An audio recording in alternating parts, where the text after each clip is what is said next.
Welcome back. I'm so excited that we get to be together again today. And I wanted to talk to you. I'm doing this series on the kings of Israel, and I know some people think, oh, the kings of Israel. Well, it's kind of like the good, the bad, and the hideous. But I wanted to talk about several of them. The one I'm talking to you today about is King David. And I have to tell you, just be prepared. This is going to be a two-part teaching because there's so much about David. And he's such an amazing man. And before we get started, I want to tell you about this book because I keep forgetting to do my commercials, and they tell me I should be doing this. But this book is called Valor, and this is the story of King David and his wife Abigail. Actually, it's her story, but she was his third wife, I guess. And how that all unfolded, and a lot of drama in it, and a lot of romance, and a lot of getting things on working out together for God. So you can get that on Amazon. It's called Valor, and be sure to buy the Valor by me because there's other Valors out there. So King David, he was a little guy, but he was a big king, and he came along. He was Israel's second king. He was followed Saul, King Saul, Israel's first king, and he had a lot of vibrancy to his life. He was a pretty amazing character. He started off as a shepherd, a little kid in Bethlehem, south of Jerusalem, and he rose to the king of Israel. So we all know so many stories about him. We know the drama and the trauma, and he's a young boy when he gets pushed to the forefront. We've asked in the last lesson, why did Israel need a king? She didn't need a king. She wanted a king. There's a big difference between needing and wanting.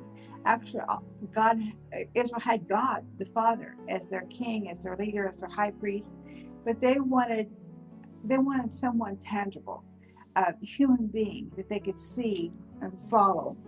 And so Saul was the first king, lost his anointing, and so David became the second king.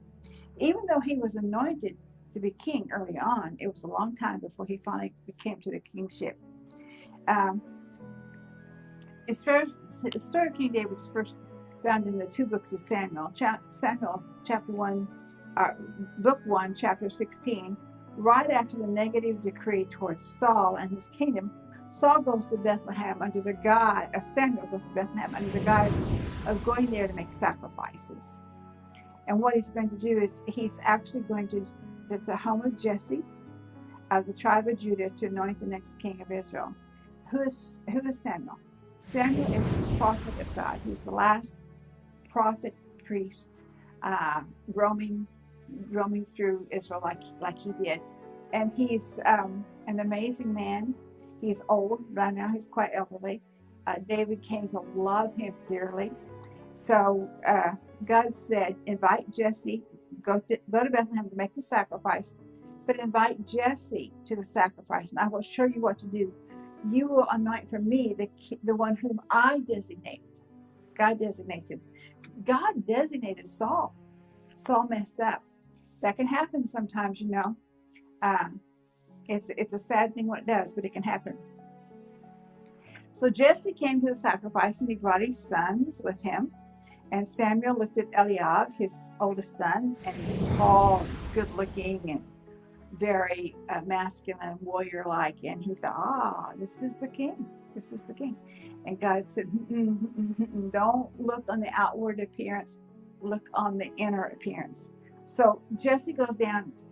Samuel goes down. Jesse had 8 sons. 7 of them are there. David didn't go. David's out in the shepherd fields. So Jesse goes down, clickety, clickety, clickety, click to all the sons, and none of them, God didn't say yes to any of them. And so finally, Samuel looks at Jesse and says, are these all your boys? And Jesse said, no. The othest one, David, he is at home with the shepherds in the shepherd field. And so Samuel said to him, will you call for him? Have him come, because we're not going to sit down to eat until he comes. So David comes. He was not big. He was a boy still. And he had a ruddy complexion, he had beautiful eyes, he was handsome in appearance, but he was small in stature. But he was God's chosen man to play this part, to be one of the greatest kings Israel ever knew. So Samuel looks at him, and God speaks to Samuel and says, this is the one. So Samuel took the horn of oil and anointed David right there in the midst of his brothers. Now, I am sure they kind of wondered, really? The kid? But it was the kid that God was raising up to be the mighty king of Israel. The Spirit of the Lord came mightily up on David from that day forward, and he became not only righteous, he was already righteous, but he became more powerful than ever. As soon as the anointing was over with, then Samuel left for Ramah, where he lived. And it was dangerous for him to be in Bethlehem. It was dangerous for him to be doing the anointing for David. The whole thing was dangerous because if Saul found out about it, he undoubtedly would annihilate them. I mean, you know, Saul had been an humble man when he first came to the kingship, but now he kind of liked this power and this authority he had, and so he was going to protect it by killing whomever might be his competition. Now, we all know the story of David and Goliath. We all have Goliaths in our own life, but David and Goliath is a story that children still love to tell and hear, and it's a story that we can learn so much from. So let's go over it again. Remember, Goliath is this giant of a man. He was 6 cubits and a span tall, which is, according to my calculations, about 9 feet 9 inches tall. He's about the size of Shaq. He had a bronze helmet on his head. He was clothed with scale armor, which weighed 5,000 shekels of bronze. You know, scale armor is the kind that does like this, and it's protecting like shingles on the roof. He had a bronze javelin that slung between his shoulders, like over here, and the shaft of his spear was like a weaver's beam. If you've ever seen them do weaving, it would be pretty big. The head of his spear weighed 600 shekels of iron, and he had a shield carrier that walked before him. Now imagine that shield carrier had to go to the gym frequently and work out, because that shield would have been pretty heavy just in the size of it. Goliath stood, and he taunted the Israel army for 40 days. Now, Israel was down between Jerusalem and Gaza, and there's a valley there, and this is where they are, and in the Elah valley, and Goliath was making his pointed remarks against them and just making fun of them and scaring them all to death. At that time, you know, Israelis were not big, tall people normally.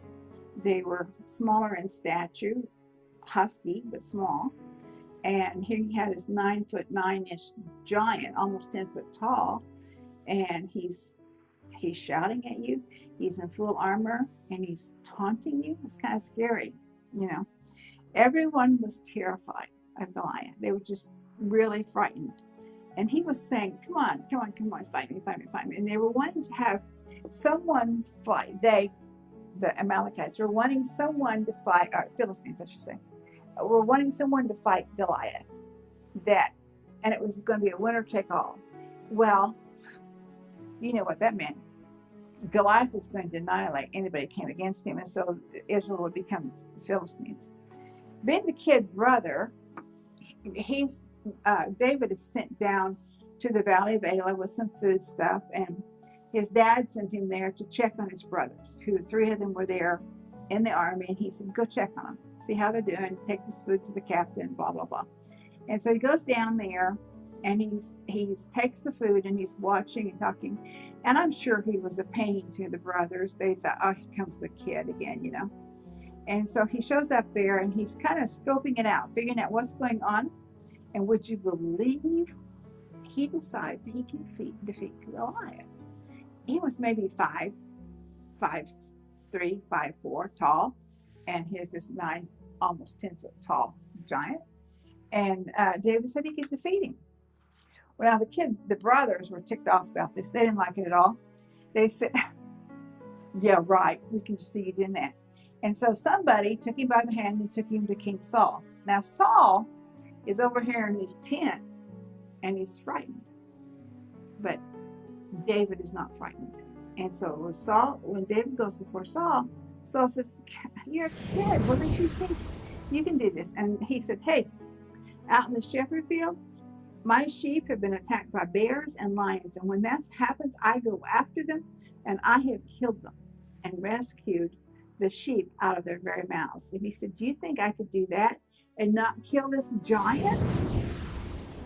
Well, Saul was pretty desperate. He's willing to try anything. He didn't know what to do. So he talks about and he decides, okay, the kid's pretty confident. And the kid's saying to him, he said, "It is my God, the God of Israel, who will take down this giant. You just watch and see." Well, there's so much strength in David's words that Saul finally decides, okay, he'll let him do it. But then he says, "I want you to put on my armor." Saul's tall. He's like a head above anybody else in height. So here he has this armor. It's not as big as Goliath, but it's big armor. And he wants David to wear his armor. Now, David's used being out there with a slingshot, and here he is going to wear this armor, and he puts it on, and he can hardly move. It's so stiff and so big, and he's still a little kid. So he said, no. He said, "I'm going to put on the armor of God, and I'm going to go out, and I'm going to kill this giant." And that's what he did. So he goes out there in 1 Samuel 17, verses 45, 46. David said to the Philistine, "You come against me with a sword and a spear and a javelin, but I come against you in the name of the Lord Almighty, the God of the armies of Israel, whom you have defied.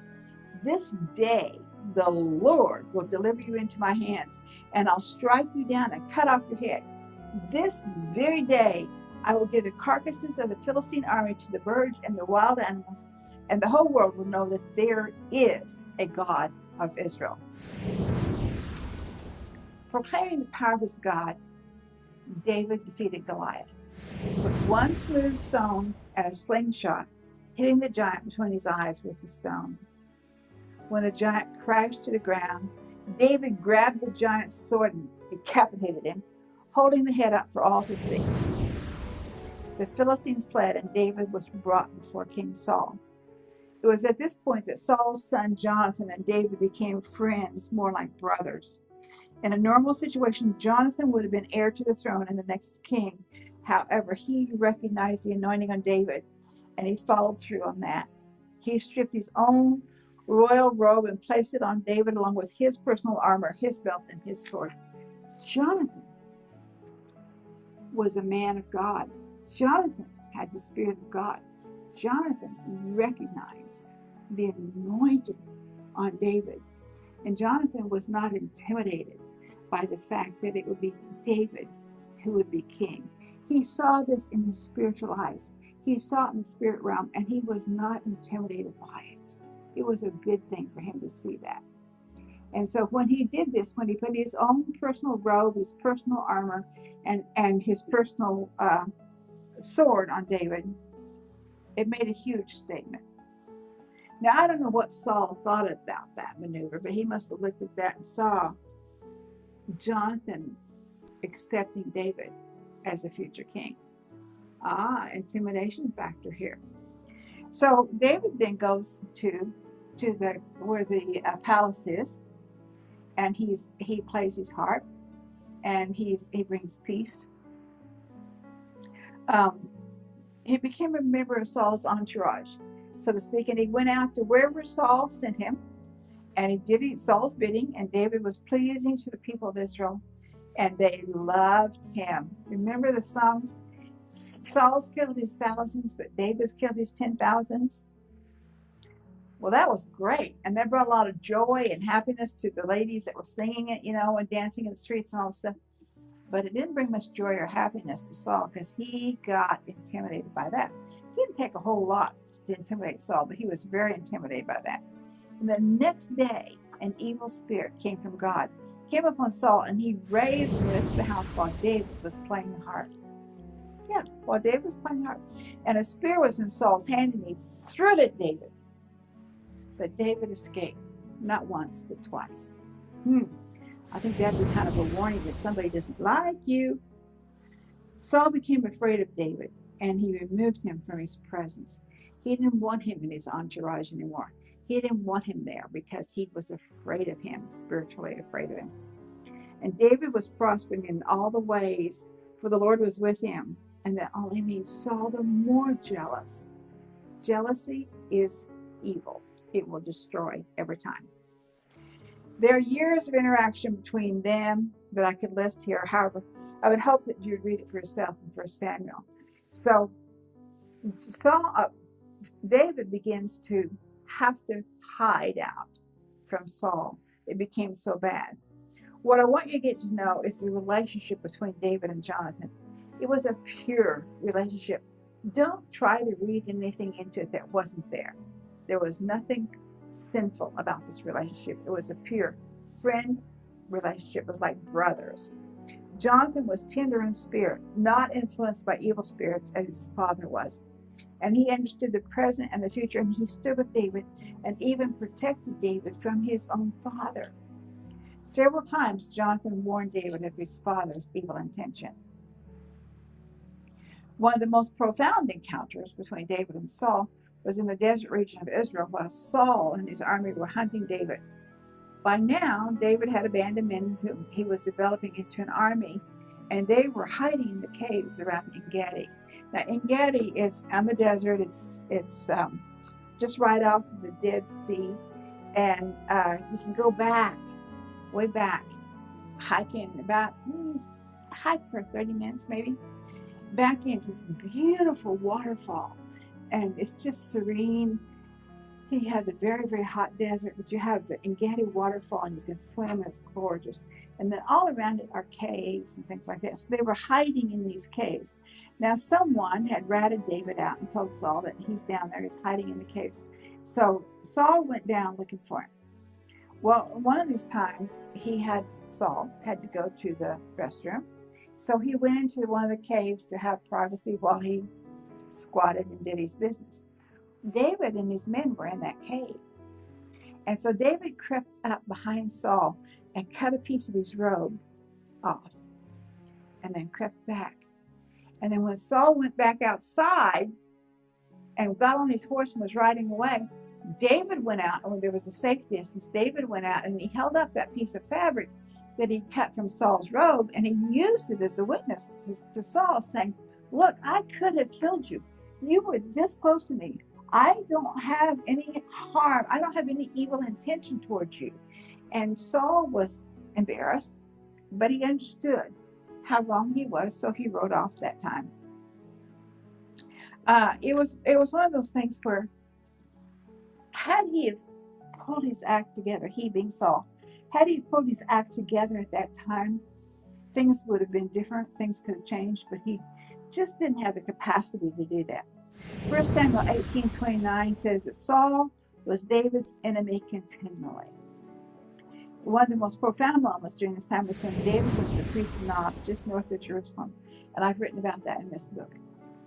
The priests of Nob, the tabernacle was not set up in Jerusalem yet. The tabernacle was at Shiloh. So the priests of Nob were just north of Jerusalem, probably French Hill today. And David was alone, away from his family and friends. He did have some of his men with him. He was hungry. He had no weapons, and he was running from Saul. And when he went there, the priest said they didn't have any kind of food for him other than the showbread. And if he had been pure, and if he and his men had not been with women in so many days, then they could have the showbread and eat from that. And so they took that and ate from it. Also, the sword of Goliath had been stored there where these priests were. So because David didn't have any weapons, he took that sword. It was by right his anyway. He took that sword and left there. He rode off with his men to the desert hideaway. The tragedy of this is that day that David was there, so was Doeg, D-O-E-G. I'm sure there's another way to pronounce his name. But he was an Edomite, and he was a henchman of Saul. He was not a good guy. And he saw David, and he saw what the priest gave him the bread, and he told Saul, tattletale. Yeah. So Saul summoned the priest to come to him and accused them of treason. Actually accused them of treason. And Saul said that he alone was God in his palace. That means in my home, in my place, in my my kingdom. I am the God. And he said, the priest didn't yield to him. They stood firm for the God of Israel. And Saul accused them of lying and told his men to kill him, kill the priest. The men would not kill a priest, but Dog, the Edomite, did it. He killed 85 priests that day. And then they attacked Nob, the little community where they lived, and they killed everyone that lived there, including the women and the children. How vile.